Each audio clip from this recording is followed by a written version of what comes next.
Hey guys, Captain Kelly here. I just wanted to take this opportunity to talk to you about the lines that we put out to keep the boat tied up at the dock.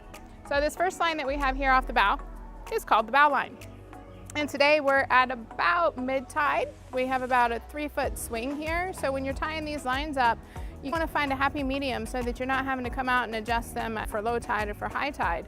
So you will have a little bit of slack in these lines so that as the tide rises and falls, that your lines adjust and you don't have to do that. So here we are with the bow line, and this isn't the ideal scope or the angle, if you will, what I want from the bow, but based on our piling placement, it works for us here behind the house.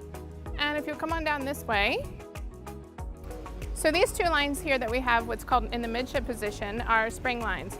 Our spring lines are somewhat, I would say that they are the most important lines on the boat, because especially once you get one of these lines on, you get your springs on, you can maneuver in whichever way that you want.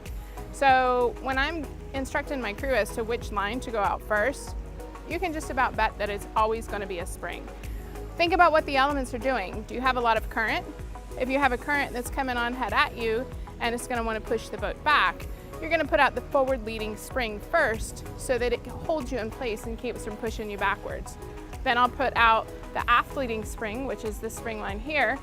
Or think of it the other way. If we have a current on our stern, which typically you don't always dock with a current on your stern, but if circumstances warrant that, then I'd instruct them to put my aft leading spring out so that it holds on to me and keeps me from going. So there is an order, there is a method to putting these lines out. But again, these are our spring lines, forward leading, aft leading, and you might notice here on our lines how we have an extra smaller piece of line. That's actually a really strong line, and it's called Spectra.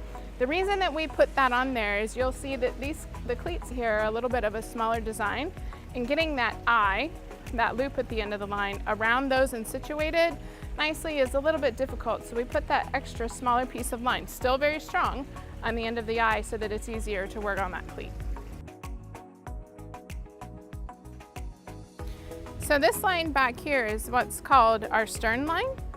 And again, a lot of times you'll want a greater scope on this line or a greater angle on this line, but we only have so much dock space and so many pilings to work with at the dock that we're at here. But as you can see, this dock line's running from a piling up through a hawse pipe. And we do this because we're in and out of the garage a lot. And if this line typically runs up to the cleat around out here, then it gets away in the garage. So if you're wondering why it's running so low like that, this is a cool feature that we have here on this boat. So this is our stern line. Comes up here through a hawse pipe and attaches to our cleat up here on deck. So there you have it. You have the 4 lines that we have on Freddie now tying us up. You have the bow line, you have the 2 spring lines, forward leading and aft leading, and then you have the stern line.